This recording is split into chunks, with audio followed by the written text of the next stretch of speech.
want to start? Like, I can start. I'm older and more than him. However, my parents, my dad is a self-made millionaire. So all his family were beggars in China, and then he came to America, and then he started a profession which he learned in China, which is to be a tailor. And so from there, he worked 7 days a week, 12 hours a day. And like within 5-6 years, he became a millionaire. So he makes suits that he sells for $3,000-$4,000. And so the older I got, I started working for my dad in that business.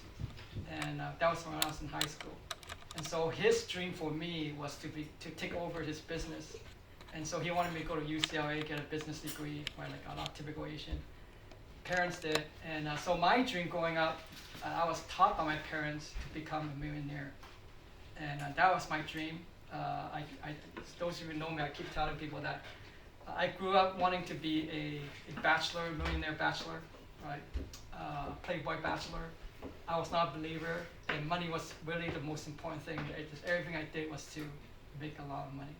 And so eventually I became a Christian at the age of 17. Right after high school, I was baptized.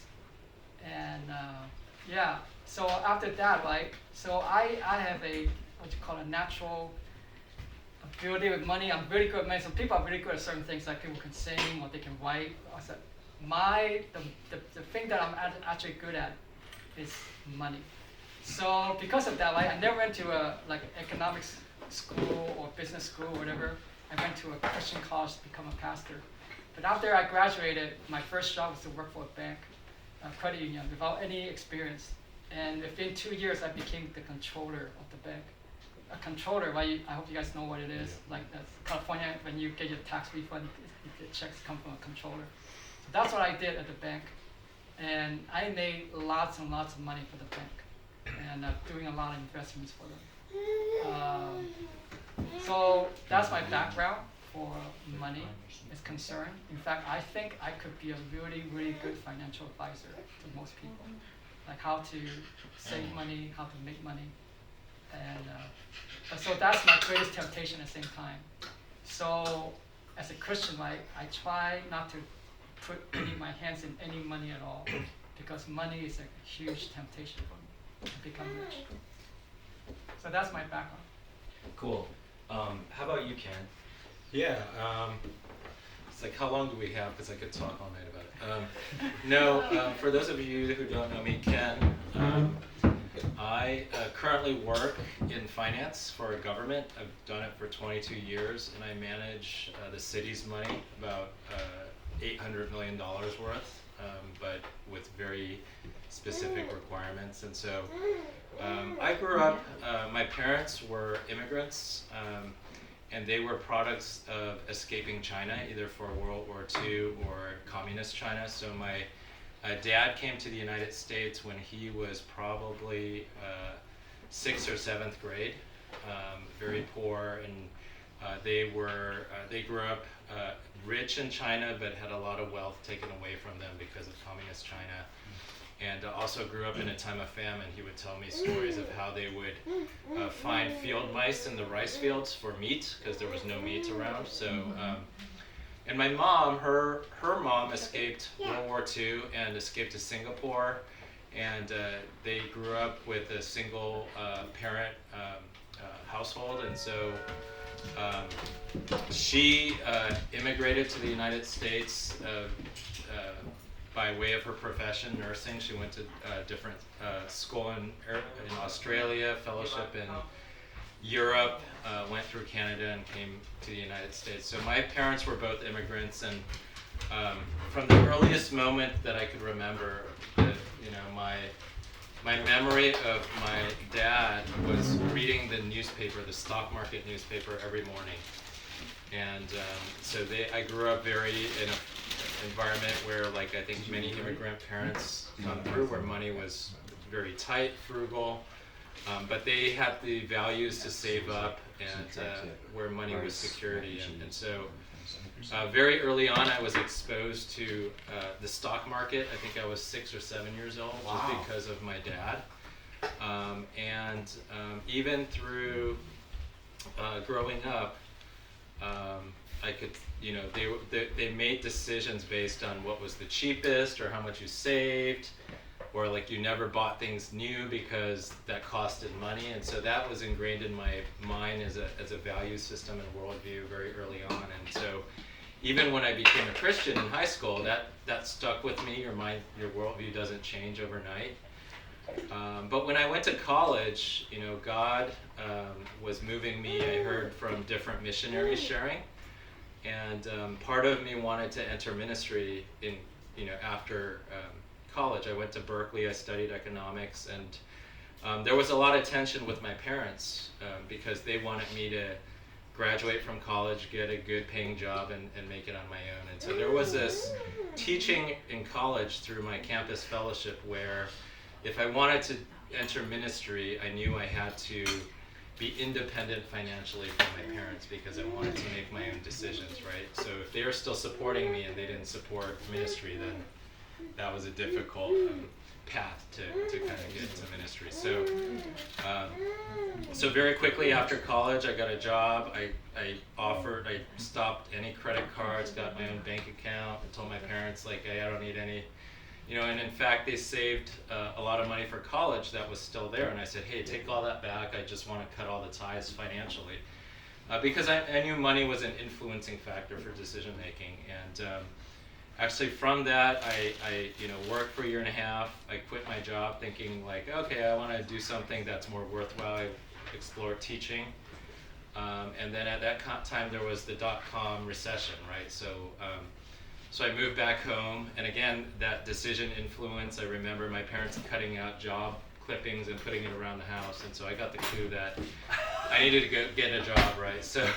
So I landed a job with the city of San Jose. It was something where it's like, oh, this is a little bit more like worthwhile beyond just money, and just started there, and very quickly, I think a lot of the values I had when I was growing up, I wanted to save, and I was shopping for a condo when my parents said, why don't you just take the money you have for college, put it as a down payment, and that became my first house very early on. And so that was financially a wise blessing, I think, for me. But I would say my worldview on money didn't change drastically until I was married. Even as I was growing up in college, after college, early on in my marriage, I had this idea that I needed to save, I needed to get the best deal, and emotionally learned that like unless I did, I would feel really bad, right? Or like I remember going to the store and they had a price match policy, and I'll price match for $5, right? Because I got a better deal, and that made me feel good. And so it was the cause. Quickly became the cause of tension in my marriage because my wife Ann had a different worldview of money. And slowly learned, I think through teaching, some of it Peter's teaching, and in the Bible, there's a passage that talks about worrying about storing up food, like the birds don't even worry, right? And so I quickly had to decide, like, am I going to make this a marital issue, a tension issue? And slowly after several fights, I even said to Anna, like, I don't even want to fight, but there's this unconscious reaction about how much stuff costs and how much we're saving, right? That was just ingrained in me. And so it took a lot of spiritual growth to get to the point where it was like, even now it's like we're blessed, but I don't think of how much we're saving and how much things cost. Like, it's just like, if we need it, we buy it. If we don't, we don't. And like looking for sales, like I just stopped. And so I think it was the realization that regardless of where I was through life, God had always blessed me, right? It's like money was always there, and so why am I worrying about it, right? And so even now you could say like, oh my gosh, Ken, someone who's grown up with money, manages money, like you don't really save for retirement, you don't really, like you would be shocked about like what financially, like setting it up in terms of securing it for the future. And so my mentality now is really like I don't know, like I try not to make any decision based on money because that's how I grew up. You know, I want to make it based on virtue or people or generosity, like just blessing others. And so I feel blessed that God has changed and shaped that worldview away from what I experienced as a kid. And I remember even in college and as high school, like you would have resentment toward I would have resentment toward my parents because they were so cheap or so frugal. I remember, you know, the car we had, and my dad was working out of state, wouldn't go in reverse, right? So like, so my mom would drive us to the doctor, whatever, and then my brother and I would have to go out and push the car to get it out of the spot, right? And I'm just thinking like, why don't you just fix the car or get a new car, and right? So like, even in elementary school, middle school, like my brother and I would have to jump out and like push the car. That was what we knew. And so I look back and I think early on I had a lot of resentment because of how my parents, my dad specifically, overvalued money to the point where it affected us as a family. You know, I had resentment when I can't even think of what other conversation have I had with my dad other than stocks, right? Like, and that's very few. And in fact, he's in retirement today, and he spends 7 hours watching the stock market, and I feel sad for that. But I feel blessed that God has kind of transitioned my worldview or grown it to one where like money isn't a deciding factor for usually a lot of the decisions we make now. And so I think that you know, through that process, like realizing, like Peter said, the temptation of money, I feel like money is one of the triggers for the desires of our heart, right? Because material wealth, money, incite emotions in our heart that can get triggered. And so really looking at money from that perspective for me is just like, okay, well, I don't want to trigger money as a desire of my heart, or I want to choose something else. I want to choose virtue over that desire. And so that, of course, you know, stuff pops up from my childhood, but that has been a long process to kind of change from my childhood perspective and even young adult perspective on money. So I'll pause there. So as Ken and Peter are sharing, if you guys have any questions as they're talking, like I'm sure you guys are fine with people interjecting and like during the conversation. One thing I was interested in is how much did your parents talk about money to you when you're growing up?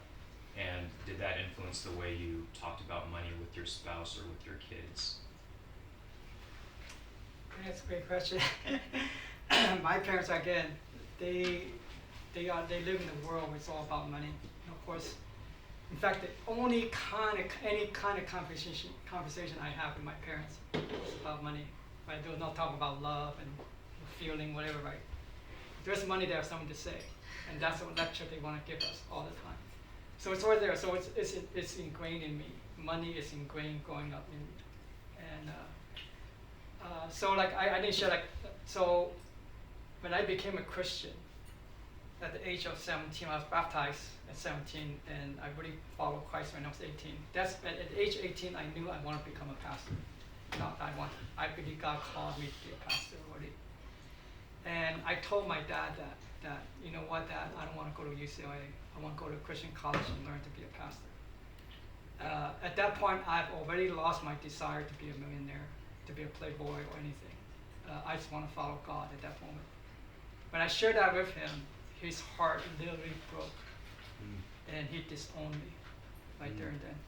He said, "You go and become pastor. You cannot be my son anymore." And but before he did that, right, he tried. He said, "You've been brainwashed." He wants to unbrainwash me, right, to see how much money is worth. He would take me to New York, stay at the Waldorf, the big, nicest hotel, and said, "This is a fashion world there." He says, "Look, these are the people you can work with. This is a place you can stay." Like really trying to convince me, like, you know what you're giving up. Like, and after that trip, and then he asked me, like, "Do you still want to be a pastor?" I said, "Yes." "Well, then you gotta leave my house." And that's where. But you know, the thing that he ingrained in me is still in me, and so money is a temptation for me all the time, because every now and then I still have a desire. Say, "Wow, if I just buy this stock, I know I could be a millionaire." You know, so easy. And but praise God, like the Word of God, I stand what God's Word said. I like to do a study of you guys eventually. Where what helps me to stay firm to my belief, like I cannot serve God and money at the same time. Man, when you were saying that, your dad taking you there, it really reminded me of like Jesus' temptation, right? Oh yeah. Or Satan. I mean, I don't mean to No, it literally is, it compare was. your dad to It's Satan, literally- but it's the same you know, idea. And like, you're, you know, you're where it's like- Jesus. but you know, like the kingdoms of the world, you know? Yeah. Oh yeah. So you can have all this Yeah, kind of it's business, right? Crazy, yeah. And I mean, again, like I said, no, I'm not interested at that at all anymore. You know, I want to go to a Christian college, and that's where I end up. And well, to finish the story, just so you guys know, it's like this is where like if you stay faithful to God, like to His word, what He says, He bless you in ways that you would never imagine. And so I only have enough money in my savings account. So that's how by the age of 17, I have enough money to pay for one whole quarter of tuition in college. And I spent it all, and then this whole school knew that I have no more money, and I was disowned by my parents. And so I had to be either homeless, right? I would drop out of school and become homeless, had nowhere to go. And every student in school knew about it and prayed for me. And the last week of that quarter, I got a call from my sister who led me to Christ. My sister led me to Christ. And she said, I think your dad has a change of heart. You should give him a call. So I called him up, and he says, so did you finish school? I said, yes. He said, what was your grade? I said, I got straight A's. He says, well, I guess you're serious. Yes, I am. Okay, then we'll pay for the rest of your school. It's a miracle. Right? And yeah, so instead of being homeless, I get to stay at school and graduate with my 4-year degree. Okay. I didn't become a pastor right away, but I worked in the bank, which of all things, and became very successful there. I worked there for 12 years. Like able to mortgage a house, like own 2 cars, and have 4 kids while doing all that stuff. But then eventually got a hold of me and says, you need to quit your job and become a pastor. And I did. And I pastored for the last 30 years. Well, that was a hard one, right? So ingrained, like, so here's the crazy thing. So when I was so successful in my business, like making a lot of money, and then pastor, and then God called me and said, you need to quit your job and become pastor. So first I got my approval from my wife, like, and then the next thing is that my boss would pay me anything to stay. Like the president and CEO of the bank would say, you're gonna stay, I'm not gonna let you go. Every time but this time I walk into his office and he says, you know what, and he knows I'm a Christian, because I'm going to seminary at the same time. He said, and I ran into his office, closed the door and says, I need to quit my job. I think God wants me to become a pastor. And he got up and basically says, I know you're thinking that I'm going to give you a raise. He says, no, you know what I'm going to say to you? I'm not going to fight God. God wants you to be a pastor, then you need to become a pastor. He didn't make me an offer to stay without anything. So that was my second confirmation. The third confirmation was from my dad. Can you imagine? My dad disowned me, right? Said, and then now I'm doing well. You know, he actually helped me buy my house and stuff like that. And I have to go tell my dad. I'm going to tell my dad that I'm going to quit my job and then become a pastor. I thought he was going to kick me out of the house again, right? And says, give me back my money, the house that I bought for you, right, to help you buy. He never says, he says, well, if you're going to be a pastor, be the best pastor you can be. He's not a believer. And that was my third confirmation. Yeah, I took a easily almost 75% pay cut from my work to become a pastor. And it was very difficult, and that's my temptation. Boy, I almost want to say no. And the person hired me to become a pastor said, can you give me more money? But I didn't say anything of that stuff. I said, okay, this is where God wants me to be. And that's South Valley hired me. You guys didn't pay me enough, but. Still don't pay enough. Oh, it's like we have to inflation. stop all our kids' piano lesson. We cut off every TV subscription that we have, and all kinds of whatever luxury we have, we cut it out just to make meet like whatever how the phrase is. Make ends meet. Make ends meet. That's it. Expression. You know, and so that's something that I was very good at. But how to stay out of debt, like so living within the means that God's given me. Like, yeah, I can still live. We were able to live, survive. with like 7% of my income. I mean 30% of my income only making what I was before.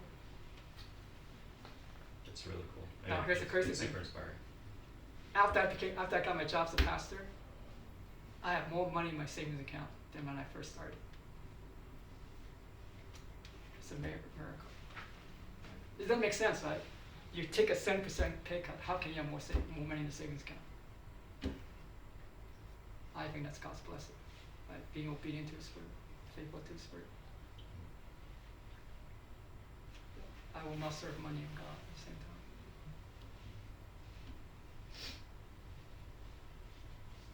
You didn't answer my question at all, but that's okay. What was your question? Yeah, what's the question? The question was like about how your family communicated about money, and then how did that influence your conversations with Jean and your kids Oh, my two kids. regarding money? Because so for some people, like when we've talked in the past, some parents like never tell their kids a single thing about money. They completely insulate them from like knowing what's going on for a number of reasons. It could be there's not enough, or it could be there's like a ton and they just don't want their kids to worry about it. I guess you guys have both, like your parents talked a lot about it to some degree. Yeah. So we homeschool, right? Some of you know that we homeschool. That was the only class I teach for my kids is economic and budget, how to do a budget, like how to not be in debt. So I did communicate. That was, if anything, that's one thing I communicate with my kids probably more than anything is, they always come to me for financial advice. Yeah. Okay. Cool. So you were like pretty open about it, Oh yeah. and so, yeah, okay. Yes. How about you, Ken? I think I for mean, me, you talked a little bit about yeah, I your- talked a little bit. I mean, my parent, that's all my dad would talk about is Same money, thing for me. and it was security. And I remember going to college and feeling like I need to share about Christ with my parents. And so we would argue about happiness and money, right? So my parents equated how much money you had with how happy you would be. And I tried to challenge that because of, as a Christian, I had a different value system. So so they would always talk to me about money. They still talk to me about money. Do you have enough? That's what they ask. With my kids, it's the opposite. I don't talk to my kids about money because I don't want it. I think it's probably a reaction to my childhood. Like, I don't want money to be a deciding factor in my kids' life, right? In their, like, I want it to be virtue. I want it to be character. And so the one thing I do tell them and suggest is, like, sometimes they'll get the red packet for Chinese New Year or gifts from my parents. And so we'll talk about saving for college, like we set up an account for college. And so I said, you know what, like, college is really expensive. Do you want to put some of that money you got for your red packet into the college account? And they would willingly, here Dad, here's half, or here's $50, or here's $100. And I would stay true to, like, okay, everything they give me, every dollar will go into their college account, so that, you know, they don't ask how much is in there, they don't ask how much college costs, so that, you know, when they go to college, it'll be there, right? And that was partially their decision making and doing. And so I hope through that they see some of the value of money, but there's a lot unspoken that I haven't told my kids. And then they know that my job involves money, but they don't really know exactly what that is. And so so I think it's an opposite reaction, because I don't want money to be a focus. I want other things to be a focus to my kids. So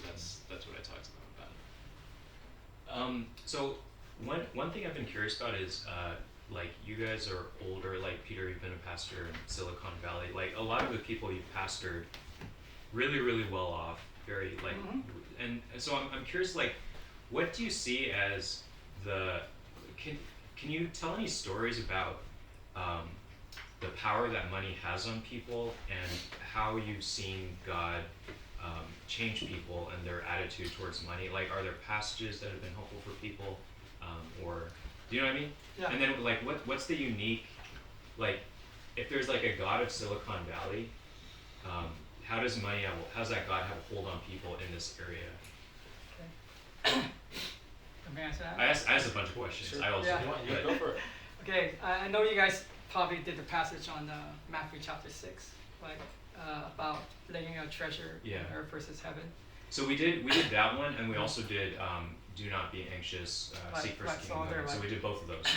So this is a passage that I have taught many times to many people, and I like to believe that it affects them if they hear it, right? Because the passage goes like this, right? Do not lay up treasure on earth, but lay it in heaven. And then after that is your eye, if your eyes are bad or good. You guys remember that? Right, reading that? And then right after that is about you cannot serve God and money, right? So you can see the parallel, right? Treasures on earth is money, right? Treasure in heaven is God, right? You cannot serve God and money. But then there's this passage in the middle about the eye. Right? To me, see, that's the key, right? That's the main thing. Now, you guys covered this already? We did, but Okay. I'm curious. Curious what you But sorry, that's the Remind main us. point. Huh? Yeah, you just remind us again. Yeah. So So you're gonna, this is from Matthew chapter 6, Right, you guys can look at verses it. 19 through 24. In Right. case you guys want to like look on your phones. you or look at whatever. it, right? And so if your eyes are bad, okay. So what is a bad eye? You use those two parallel. A bad eye is someone who's laid treasures on earth, right? And whose money is their God, right? That's the bad eye. So when your eyes are bad, your whole life is dark, right? But if your eyes are good, what's a good eye? A good eye is one who lays treasures in heaven. A good eye is one whose master is God, who serves God, right? You can see the parallel, right? What's going on.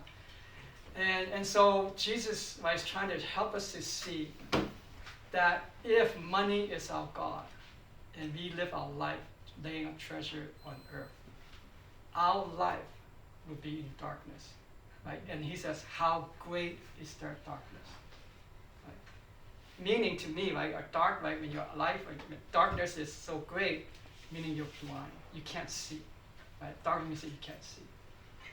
Jesus is saying that if God is your money, right, you have no idea what your life is about.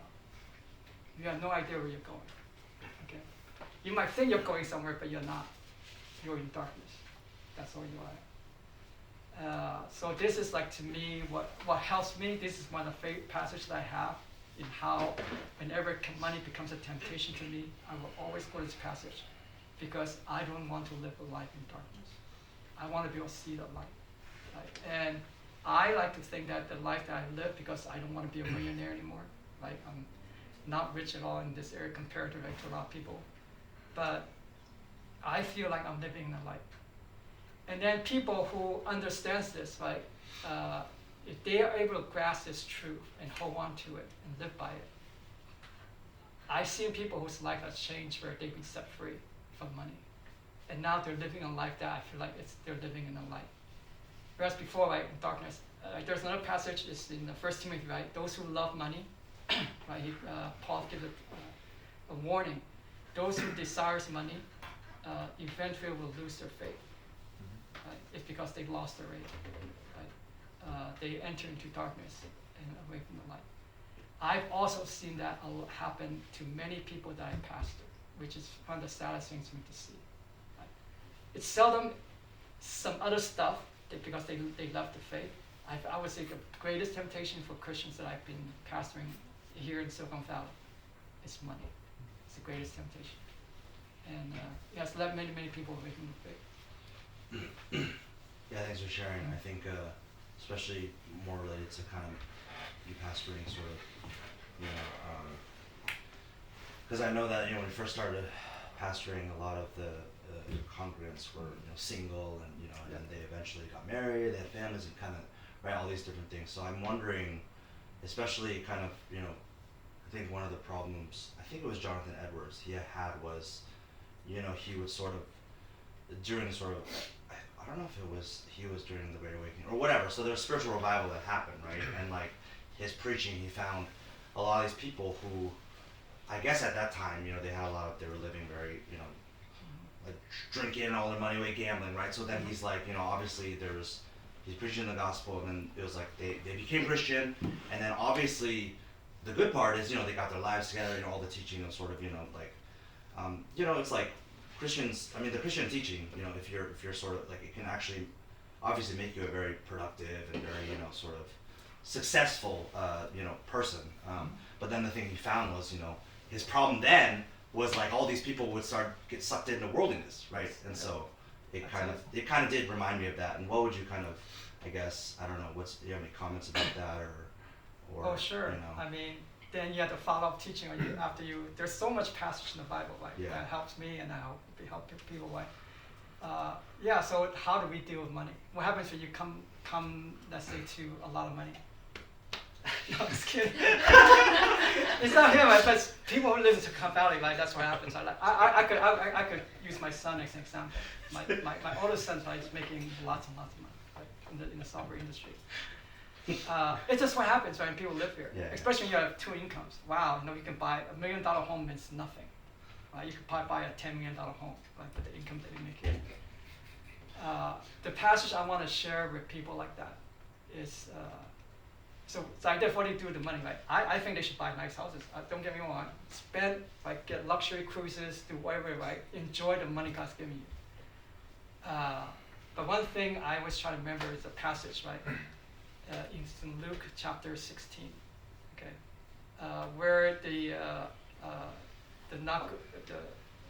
not good servant, right, who takes the master's money and give it all away. That to me is one of the greatest lesson that every Christian can learn from that passage. What's the best thing to do with money? Just give it all away. Right? And I think it's the wisest thing to do. It's the only way to me, if you ask me, to when you're caught in it, to get out of it. Mm. There's no easy way. Yeah. Right? Get rid as much as you can, the money that you have. And yeah, I don't know if that helped answer your question. Yeah, no, that's. Yeah, that's- I think one of the reasons I asked that is, I mean, just obviously before when I was helping, Operation Dawn, Mm-hmm. there's kind of this. I would see sort of a trend, where it's like people that come in. I mean, obviously dealing with addiction and not really able to have sort of a healthy lifestyle where they can really kind of even just hold a job or something, right? And so then it's like, right, they hear the gospel, they become Christian, and then it's great because even just Operation Dawn, you've been there, like just the basic sort of having a regular healthy rhythm and all that stuff, like all those things are really good, right? And then I think not always, but kind of what I tend to see with the people who, on the surface level, it's good, right? They get sober for a while, and then they're able to get a good job. And I'm not talking about anyone here. I'm just in general, Oh, yeah. trends. And so, but what I guess maybe possibly might happen, is then it's almost like, in my view, I mean, when I look at it theologically, it's almost like they just switch the idol, right? Where it's like there's the drugs, and now it's sort of the money, and Right. and so I think that's why I asked the question. Yeah. Really, yeah. Yeah. So that's So I hope that the idea is for me to help people, what will help, because I've been in Operation Dawn, I've seen people like you, right, and others who have made it through. I think the thing that will help people the most in addiction or anything else, I think money is also addiction in this form. And it's the Word of God. Right? That's why I love being there, right? Just teaching you guys the Word of God. And all I do is teach God's Word. Like, I don't give you my opinion when I think of certain things. I just open the Bible and just teach the Word of God. I think the Word of God has power in it that nothing else has, like, to free people up. Yeah. Hey, can you explain like a distinction between serving money as a master versus spending the money? I don't know how to explain it. I kind of understand it, but I wish I could explain it too. Is that like there are people that like they can live frugally, right? But it feels like they're serving money. Yes. And then there are people that are Yes. that spend their money on nice stuff, but they're not worshiping money. Yeah. Yeah. Great question. Like, see, questions like that is so important, right? So when you read the passage, right, you say, okay, I'm not supposed to serve God and money. So what does it mean to serve money, right? That's your basic question, Yeah. right? This is where the Bible, right? Right after that is the word therefore, right? If you serve God, you serve money, therefore. So the next passage answers your question. How do I know I'm serving money? How much do you worry about where your food comes from, where your clothes come from? Right? It's very telling. Right? To me, Jesus gives us the answer. when you worry about those things, right, versus seeking God's kingdom, right? Who shall master? If money shall master, you will worry. You will worry. And that's all you do. I'm not saying this passage's not about worrying, by the way. Like, it's because I worry. We all worry. Like, so it's not about not worrying. Like, it's that the worry shows me where my head, my heart is at. Like, Yeah, I think we were talking last time, or when we were reading that passage about worry as like what you're obsessed with, where your attention constantly goes to, like the example of Ken's dad, like retiring and watching stock tickers 7 hours a day. Right. You know, that's serving as money. an illustration of like what it looks like. That's where your heart is at, right? Yeah. Your heart is in the treasures on earth. That's serving money, right? Versus laying treasures in heaven. But in that point, your eyes are bad. What's a good eye, right? Your eyes is fixed in heaven, the treasures in heaven.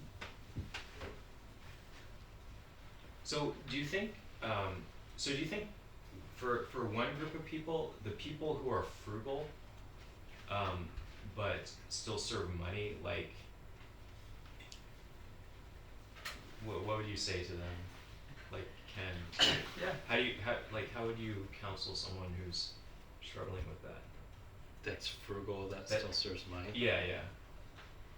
I mean, I would say, and I think Peter touched on it some, and I touched on it, like, money is an issue of the heart, right? Desires of the heart. So, like Jeremiah said, like, you could be frugal and still serve money, or you could be wealthy and not serve money, or you could be wealthy and serve money, right? So it's really your heart's desire. And so I would counsel someone who's frugal that serves money to look at how God sees money and what they worry about, right?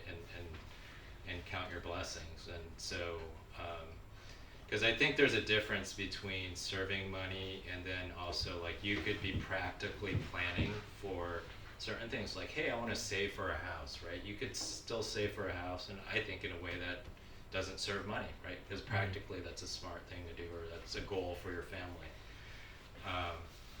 And then I guess to answer your question back about Silicon Valley, I think it's not just this area, it's just money, and the nature of money is desire of the heart, right? And so there's a lot of money in this valley, and you see a lot of people where the temptation is like, oh my gosh, I want to move to Texas or Idaho because I want a 4,000 square foot house and it's so cheap, right?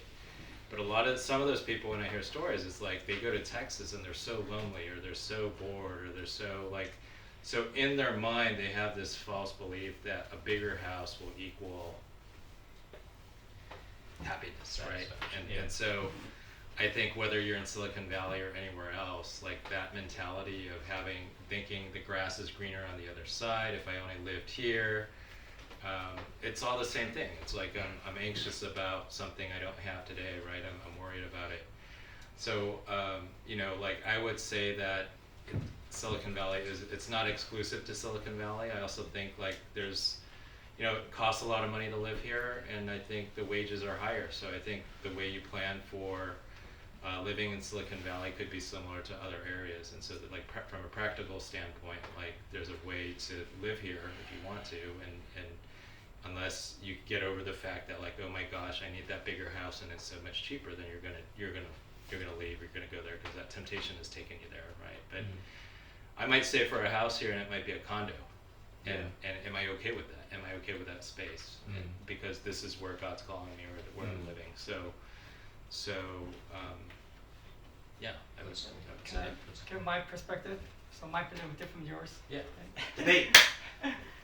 Frugal. I can't debate the pastor. He's right. He's right. God is right. So this time I'm writing my next chapter on this book about money. I grew up in a very frugal family. Like, I'm very frugal. That's one thing that my wife and I always fought about when we first got married. And I've learned now, to me, frugalness is not biblical whatsoever. There's nothing good or right about it. I'd rather have a person who wastes money than be frugal. I think that person is more biblical. Wasting money. Wasting money. Yeah. I'm pretty Just biblical. throw it away. Yeah. You know? Yeah. And Nice. the Bible, I think, teaches generosity. Okay, that's just basically giving money away. Okay, look, I'm gonna write this chapter. It's like when I learned, one of my favorite commercial is priceless. You know the MasterCard priceless. You guys remember the commercial priceless? Oh yeah, like they list certain things as this much money, Yeah. and then Like- some really yeah. heartwarming thing I is have priceless. this illustration I give is like so when I'm visiting my kid, I have a quarter right in my pocket. This quarter in my pocket, I'm trying to be frugal, save it right. The quarter means just a quarter, means absolutely nothing. The value of that quarter is 25 cents.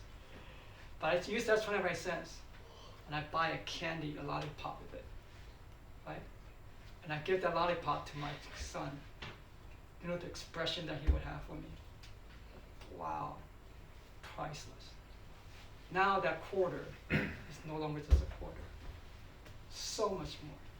Right? That to me is how we should think as a Christian. Right? Instead of saying, I need to save that 25 cents.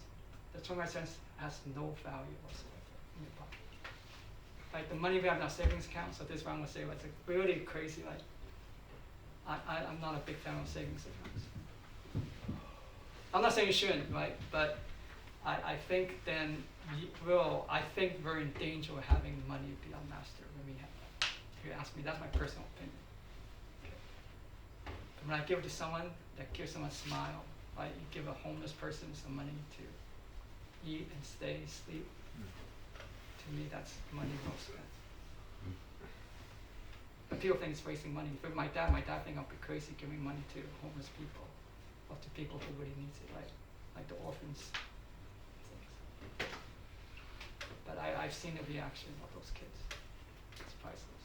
Do you have any examples of like generosity that you'd like to share, Ken? Like what do you think about giving away money? What do you think are good ways to give away money, bad ways, etc.? And then as I don't know, I'm not interested in this, but maybe some other people are interested in like tithing, for example. Like what does the Bible say about tithing? Which some people say is to give away like roughly 10% of your income, and they're all people have lots of different ideas about it. Like, oh, is it gross or is it take home?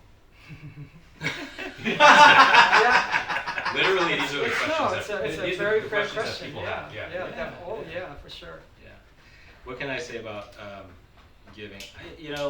I think you give where your heart is, right? So, when I was in college, missions was a big part of my heart. I, went on missions, and I feel like God impacted me there, and so I love giving when people go on missions, right? Like whether it's going to Mexico or going to Nepal or something, like that's just where my heart is. And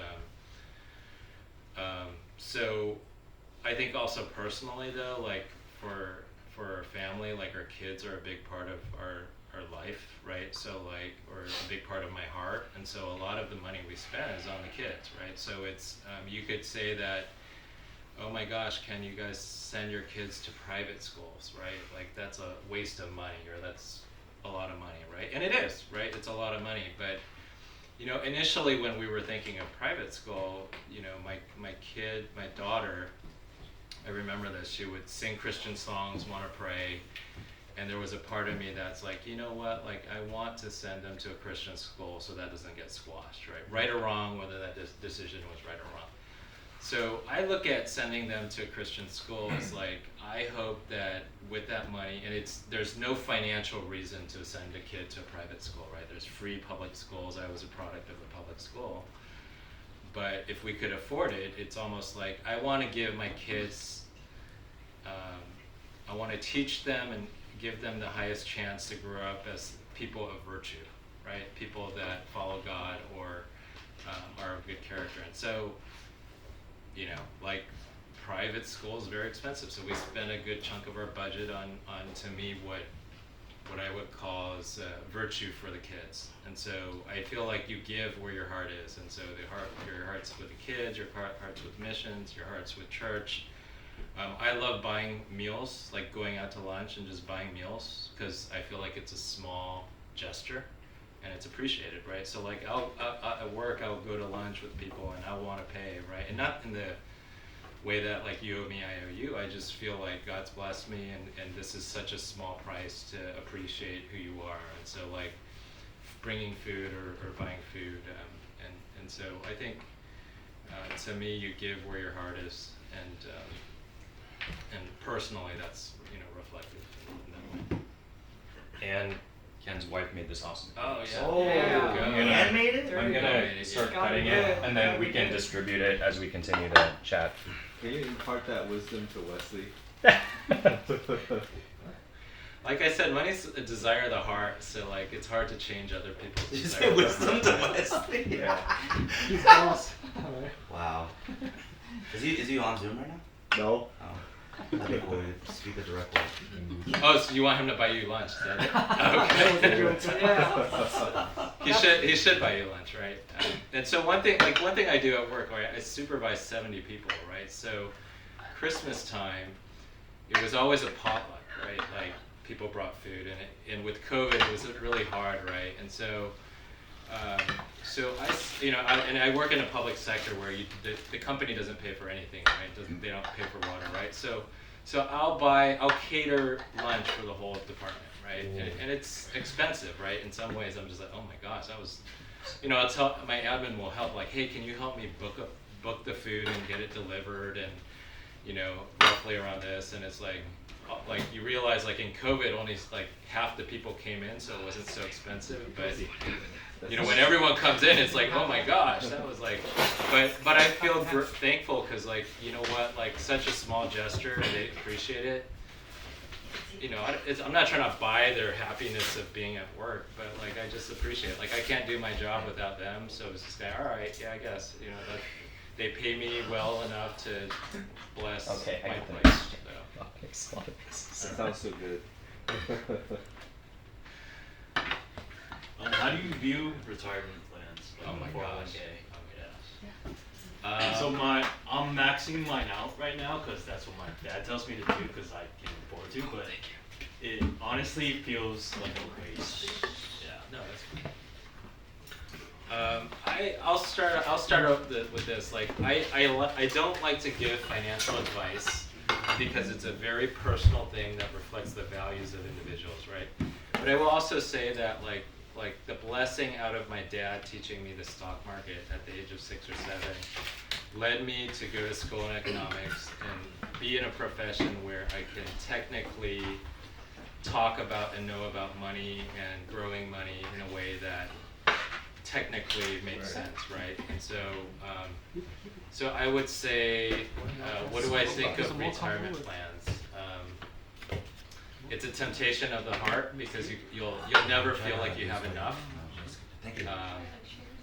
But from a practical standpoint, Peter might disagree with this. Like I feel like it's good to plan for goals that you want in your life, right? So whatever values you have, practically speaking, like you're not going to hit those goals unless you plan for it. And so that's where saving for a car, saving for a trip, saving for a mission trip, saving for the future, like there's some practical sense, like just from a technical, and this isn't from a Christian standpoint, it's like there's value there if that's reflective of your own personal values, right? So again, I'm not trying to tell people what to do. I don't want to say like, oh, that's really good or really bad. I can tell you from a worldly standpoint how much I have in my retirement account. People would laugh, right? They'd be like, oh my gosh, you make so much and you only have that, right? Like people would laugh. But again, it's kind of like it's reflective of the values that you have. And so if someone were to say, help me plan for this goal, then practically I would help them if they ask for it, but I hate giving advice because it's reflective of whatever value system you have. And so, I don't know if that makes sense. Different perspective. That's the thing for me, because again, I have background in finance, and so I can answer that as a financial advisor. Right? You might say I have 2 hats. So if people ask about money advice, I can give them the financial, my expertise in money, versus then me, I'm also a pastor. And so the pastor hat will always trump my financial hat. Okay, but I can give you both advices. And Can you ever like not wear the pastor's hat? You Huh? just only do the financial. finance. See, at that point, I'm more like Ken that says, I prefer not to do it, right? Because it goes against my value as a pastor. Because anything I'm going to advise you is what I would hammer it down as a pastor, because it's not biblical. what I'm gonna say. Right?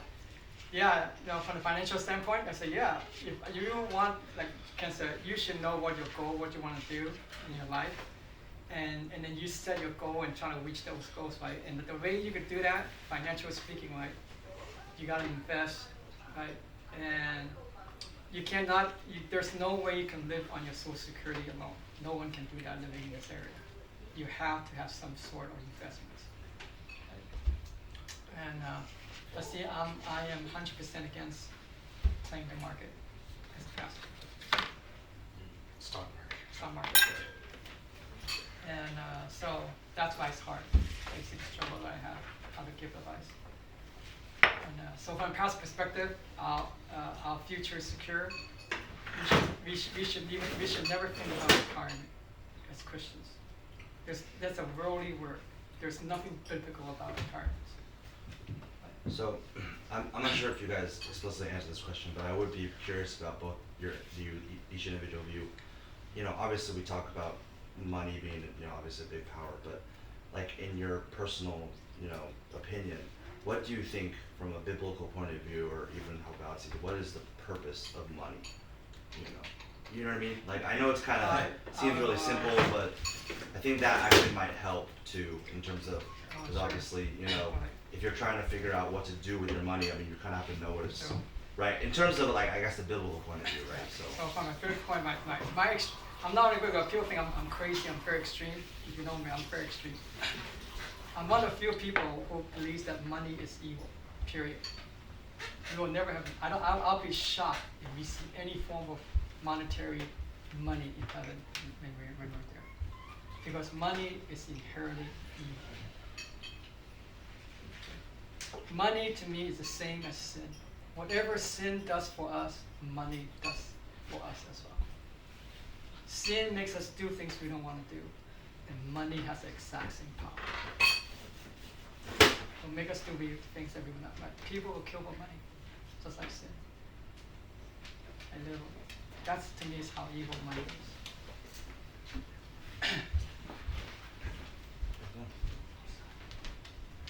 So that's extreme, and so that's my view.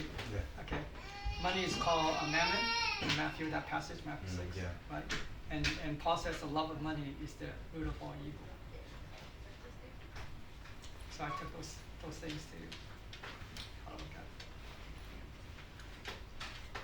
at. I would say it's kind of a repeat. Like, spend money where your heart is, right? And so if your heart is people, spend it on people. If your heart wants a car, and some people, this is the non-Christian perspective, right?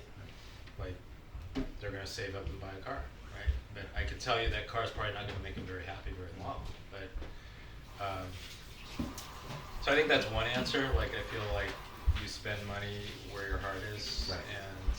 And it's like I guess what you're saying is like it's a means to get, right? Like, yeah, it's kind of a means it's to get. a transactional mean in this Yeah. world, right? I use money to buy food. Right. I use money to spend. So in that sense, you can almost say it's like a Yeah. kind of tool, right? Yeah. And then It's a tool, but again, it reflects what you value. It right? reflects what you value, and I wouldn't say money. Like, to me, the same thing of saying money is evil. Money is a factor that plays in the heart's desire, right? Mm-hmm. Like it triggers emotional responses that you then have to manage, right? It's like, oh my gosh, I want that car, I could spend it, or oh my gosh, the temptation in my head is if I only won the lottery, right? How many people go through this? The lottery is like $1.5 billion, right? If I only won the lottery, my life would be so much happier, right? And I can tell you right now, as much as I think that, I can guarantee my life would not be happier if I had $1.5 billion bucks, right? It will be a curse. And so, but the temptation of the desire of the heart thinks that momentarily, right? Right. So you have to manage that in the context of this world. Oh, I think of being a millionaire every day. You do? I'm always tempted to buy a lottery ticket. Always. So I hear, Peter, you say some extreme views about money.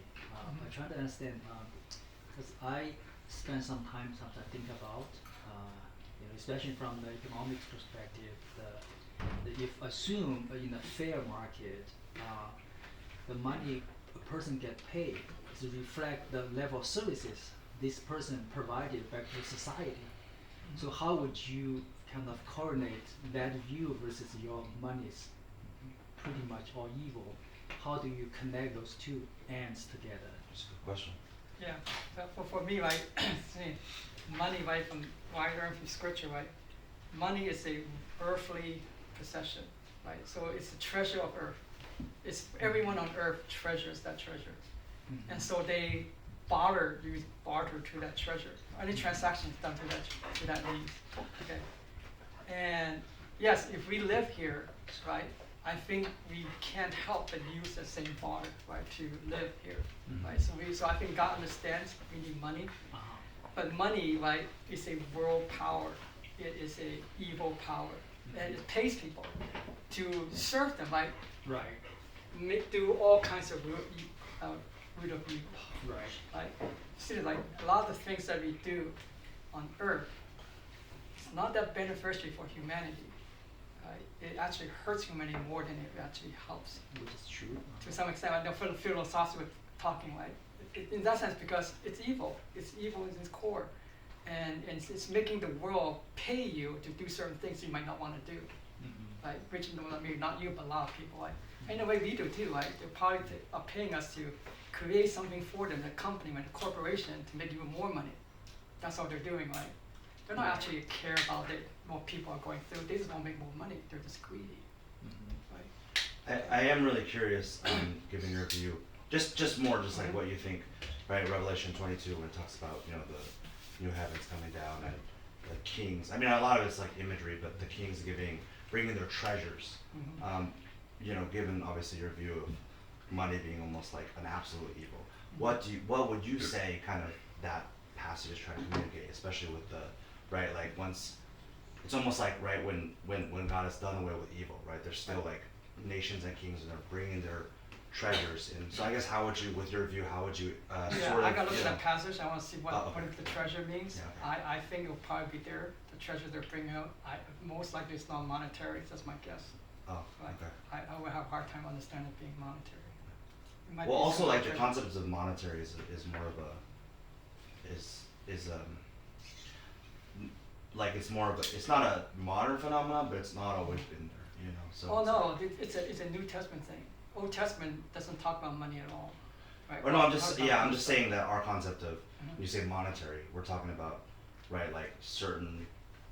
I mean, it doesn't have to be paper, but it's like you Yeah. know basically a institutionalized bartering system Yes, of trading bartering value. system, yes. You know, back then, Yes. you know, probably especially in ancient times where they had like treasures of value, but Yeah. it would be like you know, Right. connected to livestock and stuff. Yes, So livestock yeah, stuff. so I guess I hope you don't get me wrong. It's like I believe God bless people with wealth. See, I think wealth and money is not the same term, personally. Oh, So when people you- can have wealth and not money. So the wealth would be non-physical, or you Oh say yeah, could be. wealth? Like people say like in a biblical time that your children is your wealth, Okay. right? I think wealth could be just having a lot of kids. Okay. Yeah, livestock. It could be different things. Okay. Right? If you have your acres of land, that's wealth.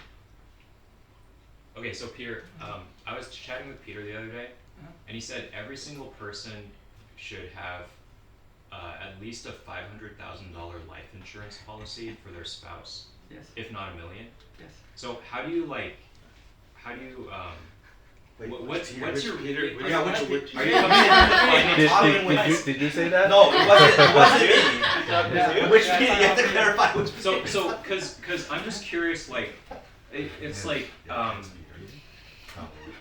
Ken when I hear you speak, it's like from the like saving, planning, financial preparation, to make sure that you can like survive. You know, it's not about the accumulation of money as much as it is being realistic about the cost of living. Right. And even though that's a slippery thing because you could always compare yourself to whoever, but like what are you getting at when you say that we should have life insurance? You know, and then what's the difference between that? And, like, what's the difference between that and like Oh, you said investment that. or Oh. investment or Retirement. I think retirement I said, or I hope I said this like, when I mentioned to you. It's like, okay, I'm gonna put my financial advice. The pastor hat's off. Pastor. Okay. So I can give you guys a lot of financial advice on this. It's something like if I were like doing your pre-work counseling, like I would say, you guys have the moment you guys have kids, make sure you have at least $500,000 to $1 million of life insurance. Mhm. You'd be stupid not to have it. Okay. Now at the same time though, you don't have to trust God. I rather bet on God taking care of me and my family than the life insurance. So I guess what I'm hearing you say is sort of, right, like it's almost like money has a tremendous amount of danger and sort Yes. of evil, but in terms of, I guess in this life, it's Right. almost like unnecessary Unnecessary. or something It's like like a that. But you necessary have to be evil. you have to really err on caution because you're almost like playing with like poisonous kind of thing. Is that what kind of you're saying? Oh, it just, to me, like, when I say that, right, it's like, I don't think, even though I live by faith, right, it's not like my brain shuts off, right? I mean, I have some intelligence in regards to money, and that's why I could, even as a pastor, would say that, right? Yeah, I mean, it would be dumb not to have a life insurance, okay? Why? The reason Can you why, say why? it's so cheap. It's $30 a month, and you get $500,000 life insurance. At your age, that is, at your age, right? My age it's like a few $100s, but at your age it's only $30 a month. It's totally worth it compared to getting Netflix or whatever. That is more important than Netflix, right? As a financial advisor, right? That's just brain, that's just logic, right? Like this is so much more value than Netflix or your phone these So days. would you say it's more like you're trying to pastor people where they're at, but like your ideal would more like, it seems like what you're saying is the ideal would be like you just trust God for everything. Right, ultimately Yeah. trust God, like, but don't be stupid, by trusting God. Like, okay, you know what? I'll just jump Okay. off a bridge, Okay. right? And I'm not gonna like wear seatbelts. If I trust God, I'm gonna wear seatbelt. Like, that's not what I'm saying. Like, yeah, you could trust God and still buy life insurance, right? But knowing like that life insurance doesn't actually do anything for you at the same time. But I'm gonna still do it. But I'm not banking on that. I'm banking on God. Okay, so I'm gonna ask a bunch of annoying practical questions. Yeah. Because, like, when I remember being, like, having my first job out of college, like, interning at church, like, I knew nothing. Like, basically zero about budgeting. I made very, very little money, Yes. so it was literally impossible for me to budget. I was very dependent on my parents helping me out. Would you, what kind of advice would you give to someone who has their first job out of college? Like, is there a percentage you should save? Is there a percentage you should put towards invest or retirement? How much should you spend on housing? You know. Great questions. Very practical. And okay, so this is one of the financial advice I give to Yeah, I want younger couple. the financial advice hat. Yes, really is. No, Right? just kidding. Don't budget unless you're in debt. You should only budget when you're in debt. Okay. If you're not in debt, enjoy life to its fullest. Right. I don't think I would tell my sister that. Huh? Yeah. Very. But I mean, yeah. So you just Yeah. live like that until you get In into debt, Debt. and then you have Then to you need budget. budget. Okay. and then you're out of it, I and mean, then you're good. Right. Yeah. Oh. Budget is for people who goes in debt on a regular basis. Right. You're not that person. Most, I think, a lot of Asian people are not like that. At least I don't think like. You don't need a budget. You know your means, but you should have common sense to know how much you can spend, how much you cannot spend on it. Right. You should know your bank account balance all the time. Wait, How but much you people have. don't. Okay, you need some financial counseling. I'm How not can saying how can I you not don't. know how much you have in your I don't bank see- I account? don't check my bank account for Oh like my gosh! weeks. Oh my gosh! What my I'm God. saying is like Oh, the it's purchases it's that the credit card Yeah, balance exactly. that we don't know. Yeah, exactly. So it's like your purchases are disconnected from because there's like a lag period between paying off your credit cards or whatever. Right. And so I'm like just based on other people, like anyway. So I Yeah. disagree with your advice. No. Okay, yeah. To me, you should never have a credit card balance. That's Okay. all there is to it. Right? You should always Yeah. pay your credit card. Yeah, yeah. Yeah. Then you want in debt. You're not in debt. Why have a budget? To me, budget. You know what budget does? It drives you crazy. I can only spend $40 in gas this month. Oh my goodness, I'm getting there. $40. It's gonna be $50 if I get gas. Or maybe I shouldn't get gas. It's like, what kind of living is that? That's crazy living, you know. Go get gas, you know. So you're $10 over your budget, you know. What big deal? Kind of thing. As long as you're not in debt, right? As long as you pay that other $10 off why not get the $10 gas that you need for the month instead of saying I can only do $40 a month on this. That to me is such a restricted living. Now Right. that's when you should only do that. Now when you're in debt, you need to have restricted living. What do you think, Ken? I think something different. I would say live within your means, and then Right, if that's you awesome. have a goal that, like again, money is a desire of the heart, right? So let's say I have a goal of going on a vacation, right? And that's going to cost me $5,000, and I want to save it over 6 months or whatever, 5 months, right? So that's $1,000 a month. Set up an account that will take the $1,000 before it even hits your account, right? Like you just split it in something, because it's easier to see what you have and when you sweep money away, like that temptation of like, oh well, you know what, $5,000 on that trip, well, you know, I could buy this car instead. That could be a down payment for a car. That's a fancy car.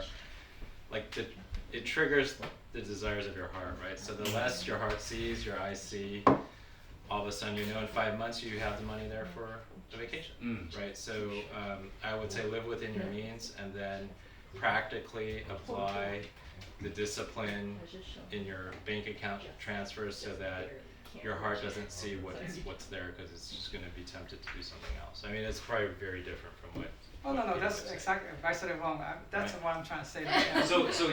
So Peter says things like live within your means, and Yeah. it's so simple because he's good at money. Not everyone's good at money. Yeah. So That- then there are maybe that's like what I'm tools wrong. that people use, Yeah. like make automatic transfers. Yeah, yeah. So, So you like avoid the as- temptation to spend it before. Yeah. So Walter asked a question about retirement. So the practical side of me would say set up something where it sweeps it before it hits your account, Yeah. and by the time you retire, you'd be surprised how much is there, right? Sure. That if that's a goal, right? Right. If you want to set up the savings for a house, you're like, I need $300,000 for a down payment. I want to set that up over 5 years. Well, how much is that? Sweep it, let it happen, and live within the means of what's left, right? So don't see what set it up so that you don't see it, because your temptation is going to be like, oh my gosh, there's $100,000. Well, now I could buy this Tesla, or people say I want to buy a house, but I see this other, I see my retirement account. Maybe I could just empty my 401k and put it towards a down payment. Then all of a sudden you've changed your goals based on what's in front of you right now, triggering the desires of what's happening right now. So that's more practical, but Yeah. I do everything he says. Okay. That's how I live my life. Except not invest. You Oh, in your 401k. I will never invest in any kind of stock or even bonds, whatever. Okay, so that's a difference. Yeah. What are you putting in your 401k? Or you're just putting cash? Investment's not saving. Investment, you're trying to make more Yeah. money out of your money, which I'm a totally Okay, against. Right? okay. Savings, like get a CD, open a savings account. You put money in it because, like my wife, we take a lot of trips. I always save up for those trips. Mm. You see. But Same wasn't thing. like 10 minutes ago you were saying like having a savings account is not that good?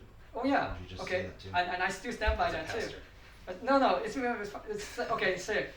Here's an example. Right? Maybe this will help. I want my son to go to college, so I've been saving up money year after year. Right? We got it up to like $20,000-$30,000, right? And but then all of a sudden, right, my wife go to Stephen Curtis Chapman concert, and then my son says, "Wow, we should adopt a kid just like they did." And my wife said, "Oh yeah, that sounds good." And then comes someone and tells me, "Hey, what do you think about adopting a kid?" And at that point, I myself also always thinking about adopting a kid. You know what I mean? And then when she said that, I said, "Yeah, let's adopt a kid." And then we go, "How much does it cost?" "Oh, $20,000 to $30,000." I said, "Guess what? We do have $20,000-$30,000 in our account. What's supposed to be Nick's college tuition, but then we use it to adopt a kid." So it kind of sounds like to me more nuance is really what you're saving for. I mean, going back to the, like it's like kind of sitting loosely to the money, right? Because I mean, obviously, someone could I guess misunderstand you when you say like you shouldn't have savings or you shouldn't budget, right? But then it seems like when you're actually talking about like what actually happened, what you guys did, Right. it's this sense of like, yes, your savings, but it's almost like you're not like clinging to it, right? Yes, don't and cling so on when to it. something happens like that, Yes. that attitude is very like almost like free of possession. Yes. It's sort of the inner attitude, right? So I And just so- being free from money. Yeah, from no, a savings yeah, account. right. So Don't I get mean, caught into it. Right. That's why I don't like about budget and savings. Is that You're people get focused. caught in it I see. Okay. and they're stuck. Set it and forget. Yeah, right. Set it up Don't and even think about it. don't have all the Set it up and don't think about it. But not all, even but that's all like stocks are use bad. it for anything. All stocks are bad. Oh, to me it's not stop. To me, you ask. This is my That's position. money. Like it's gambling. Any Okay. form of gambling is bad. I have a different practical Yeah. perspective of that. I would say that people don't know how to invest in the stock market because they invest with emotion. And there's a cost to risk, right? So people will say, oh my gosh, look at all the Teslas riding around. I'm going to buy Tesla stock. And by chance, it goes up, right? In fact, the whole market goes up and you make money and you think like, oh my gosh, I'm a great stock investor, right? But people don't realize that when you invest in stocks, a lot of it's based on emotion. And in fact, how to make money in a stock market is how to be counter emotional psychologically. Like whatever people are buying, you better be careful, right? Because there's risk and there's valuation, right? So from a technical, practical speaking, I'd say it's difficult for just the common person to invest in equities and stock markets because they don't have the analysis or the knowledge to know how much risk is involved with what you're buying. So you could gamble in the stock market with the goal of I want to grow this pot by 10%, 20%, right? Or you could take no risk and buy this other instrument and earn 6% or 7%, right? Or you could diversify and get so technically speaking, people they undervalue the risk of investing in a stock market because of the emotion that's involved. So that would be my practical response to like why I would advise someone be careful and mostly like don't invest in the stock market because I don't think people have that, you know. Okay, It's like throwing darts, I right? promised I would ask Peter this. What do you think about cryptocurrency and NFTs? This are all. What does the Bible say about The NFTs? Bible doesn't say about that. I mean, this is all part of what I call the evil environment that we're in, right? It's all greed. It's all greed based, right? Bitcoin is totally greed based. There's nothing of value to that company other than being greedy. Only greedy people cares about a company like that. No one else. No small people don't. It's all about money. It's about getting more. Bitcoin is all about making more money in the fastest way, which is to me a lot of investment companies are like that. That's what's bad. Why it's actually it's evil. Yeah. Oh, did you finish answering? No. I hope that answered your question, right? That's how I feel about it. So I say that from a bigger point for it, it's evil. It's just another amendment. So you have never bought any cryptocurrency? Nope, never. Yeah. Listen, Ken, I'm not what cryptocurrency invested should even I buy? a single dollar in any investment company. You have? What? You did it? In crypto? No. No? Okay. Yeah. I'm I'll be disappointed if you did. No, I would, you know, this is the non-biblical side. It's like, to me, cryptocurrency is a fad. And so people will make money by not being the last one out. And so, can you make money in cryptocurrency? Sure. Like companies, there's many people that make lots of money in cryptocurrency, right? Does it mean I would put it in there? No, because I think there's a lot of risk. The risk to reward is too great for me to touch it, right? But I think that what happens when people don't want cryptocurrency anymore, right? So so cryptocurrency is kind of like Tesla stock 2 years ago, right? Like everyone's like thinking like, oh my gosh, Tesla's going to change the world. So everybody that doesn't know anything about investments is throwing money into Tesla stock. Can you still make money in Tesla stock? Sure, because it's momentum. It's people following the crowd psychologically. Like you could still make money. But what happens when people stop, right? There's this the institutions that know when that is will make the most money because they'll get all the money out and push it down, short it, and then the common person is going to be left holding that bag. And so I feel like crypto is the same thing. It's like at some point, those that have a lot of money will manipulate it to the point where they'll make a lot of money, and a lot of people lose out. I mean, I'm just joking. Like, what I'm hearing from you guys saying in general is like, I mean, so they're like different people have different philosophies of money management, and you guys might have slightly different philosophies, but what you're agreed about is the idea that it's not about money. The most important question is your values, right? Like whether your values are. Is that what you said? So for me, I think the difference, like, I don't know, I don't call it difference. Like, my view, like, if I can convey this message, like, would help I don't think the problem I think is that most people, including Christians, don't think money is evil. That's my issue. Okay? See, we're feeding a monster. Every time we invest, we're feeding this gigantic monster that's global, that's controlling the world, how it should live, which is without God. Right? We're just feeding that constantly. As Christians, why are we feeding this monster? Right? That's all we're doing every time we invest, I feel. Yeah, sorry, I just, you made me think of, so like for instance, like another concept like that obviously, even in the Bible and historically, right, when you think of like kings or like monarchy, right? Yeah. I mean that ever since like page like 6 of the Bible, right, it's been always like, you know, just tyrannical, essentially, right? And that Right. goes into idol power, right? Right. So, but I'm wondering because obviously, you know, God somehow, I mean, the way that humans use it, or, you know, the way that it always plays out without sort of God's intervention, it's always like becomes like lust for power, tyranny. Right. But then I'm wondering because in the biblical story, right, like God doesn't say, okay, so kings are, you know, horrible. Sure. He actually, it's almost like he shows, it's almost like he doesn't throw away the concept of kingship, Right. but instead he sends Jesus who shows what real, like wielding true power is, and it almost Real redefines. kings. So I'm wondering, like, you know, because it almost like there's a parallel, right, with like money. I mean, historically, I mean, basically ever since there is this kind of money, it's very similar to, because money and power are very Yeah, similar, right? yeah, So, it's all but I'm power. wondering, right, like the view of money is just intrinsically evil. You know, I'm just wondering what you would say to that versus like, because you know, obviously it's not like, Yes. I mean, there's a King Jesus, right? I mean, Right. he is a king. Right. It's just the way that he wields his, it's like the way that the biblical story redefines what a true king is Sure. is redemptive, and so, you know, that's, I guess, like, you know what I mean, like it's kind of like the institution or the concept itself is not inherently bad, or even if it is like subpar, God still uses it. So I think that's where I would kind of push Yeah, back and be like, okay, I don't yeah. know about. You're saying mammon is a god, right? Yes. Yeah. And So, I think like- it's an evil God. Like, this is, it's a power. Like, Yeah, it's a power, It's it's a evil. personal power that's So, there, and yeah. then a lot of these systems like operate around the worship of mammon. Right. That's it. Right. That's what you're saying, right? Right, yeah, and I would argue that you could disagree with me, right, and that's fine, right? See, to me, like, human power is just as evil, pure evil, right? Any tyranny, right, any kind of government is Right. evil.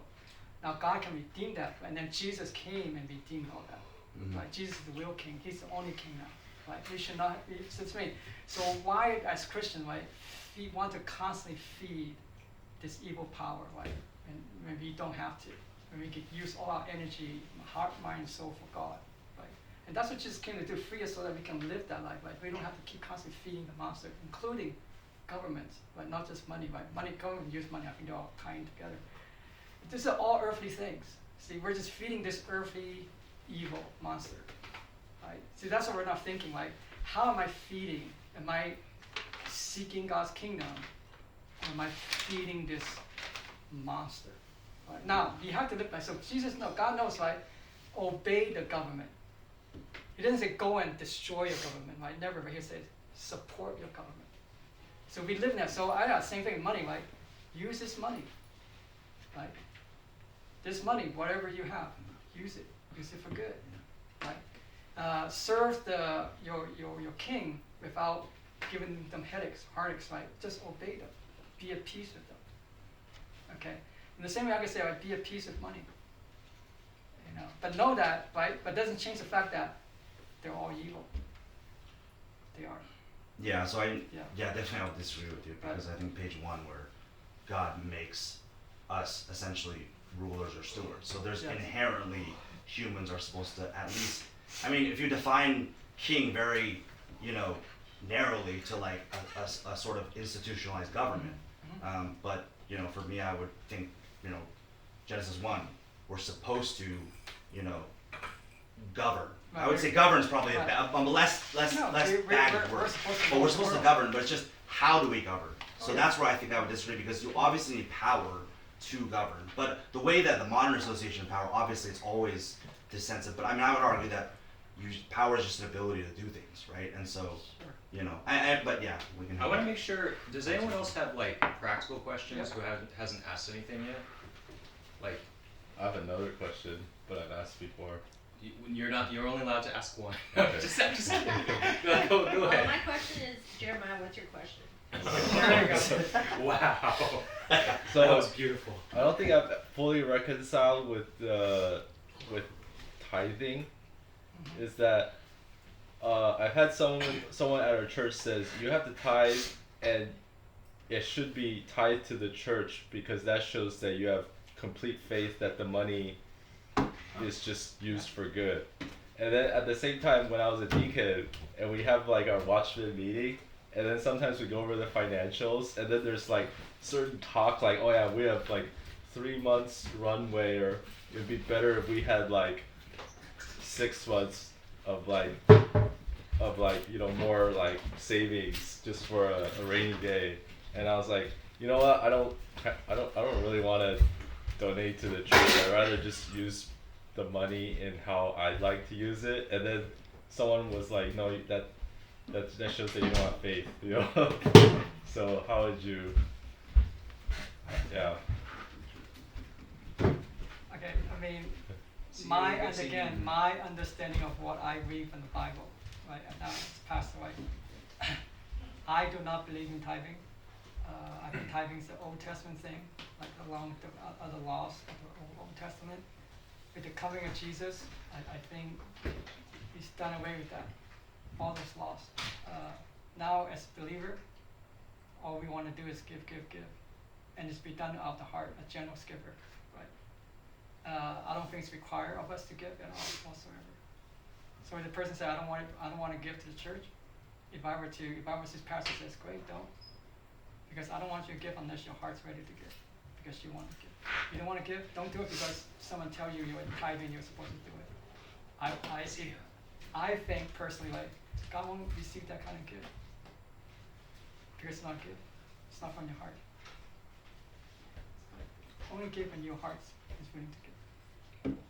That's my view. That's my understanding of scripture teaching.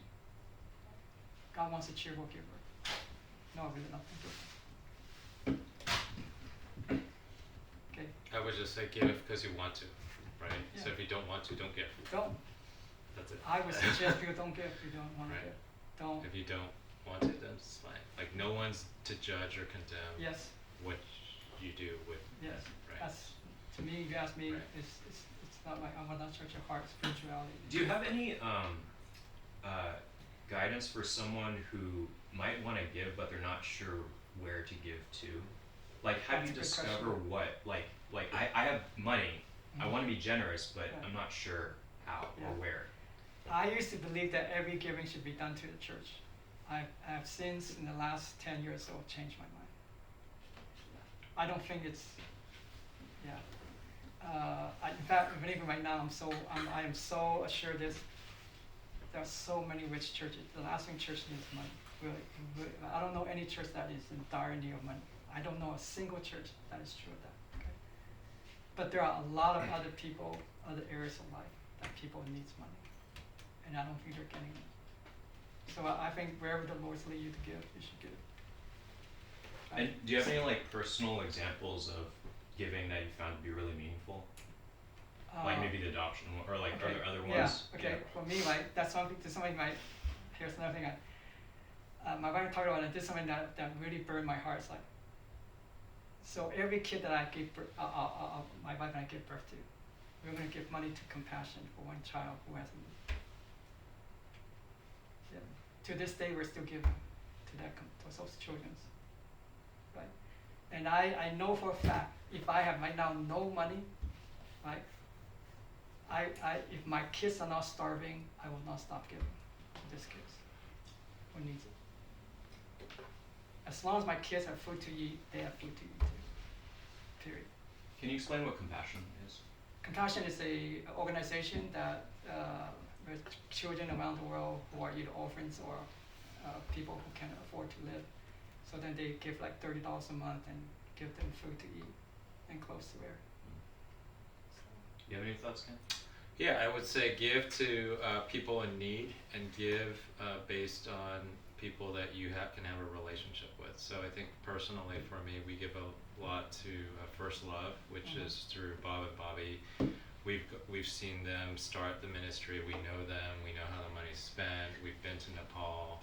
The kids are amazing. So like, for me, it's like, again, back to like, I give where my heart is. And so when I see those kids, like, yeah, I want to give to First Love because I know Bob and Bobby. I know that if I wanted to go to the orphanage and visit these kids, I could just fly there and they'll arrange, you know, like, so I like to give where I can have a relationship with who I'm giving to and knowing that they're in need. I don't like giving to just an organization, like, here goes, right? That's all I'd say. Yeah, give to people you have relationship with. It's all about relationship. And giving should be about relationship. Not something that I'm supposed to do a duty, right? Obligation. Any other kind of thoughts or questions? Anything from Dan and Rebecca? You guys have any questions you'd like to ask? Are you guys still there? Silence. Takes a little time to unmute, I guess, sometimes. No, they're I think Dan's playing video games or watching basketball. He's watching the Warriors. Yeah. No, he's watching the Lakers, huh? The Wait, Lakers are can you winning. read what he said? Andrew said something. Say what? My mic is broken. Is the speaker on? Nothing from me. Lakers lost already. Oh no. Ruined his day. Was that Liverman? Yeah, I think he's LA fan. Dodger too. Any advice, other advice you would give to people our age or like? I don't know. You guys are married. You're getting married, and money can become a real beast in marriage. My wife and I argue quite a bit about money. And one thing I've learned, okay, so I grew up. Again, you asked the question like, how did my parents influence me? I'm like, okay, I never got a gift for Christmas or birthday growing up. So when my wife got married to her wife, she wants to buy all these gifts for my kids. And all, not just my kids, all her relatives, nephews and nieces would get gifts. I said, okay, I could see it, why not, right? But she wants to spend more than $20 per gift. This is, again, this is like back in 1980, right, kind of thing. $20 was a lot of money for a gift. Okay, which is like equivalent, I think, like more like a $50 gift today, right, kind of thing. Are you crazy? $20. I don't spend $20 for you. That's how bad of a husband I was. Okay. My advice for you guys. Guys, when you guys get married to a wife, your wife is worth every penny, whatever you spend. And, How big does the ring have to be? at least 1 carat. But, no, it's just splash as much as you can to your loved ones. Don't be uptight. Don't be like me. Don't make the same mistake I did, like $20 gift, whatever, right? Buy her a gift that's like hundreds of dollars. It's money well spent. Okay? It's funny. That's my advice for you, for those who are thinking about getting married, right? It's like, It's funny because splurge on your I wife. mean, who makes all the money in a relationship anyway? Someone's spending. You're spending her Like, money on yeah, yourself. I know. There you go. That's I'm fine. spending her That's money fine. on That's myself. fine. But they should appreciate your gesture. It's a gesture that she appreciate. That wow, you value me that much. It's one of the best advice I can give to you guys. Okay, in the future. Do you have Just anything, Ken? splurge on her.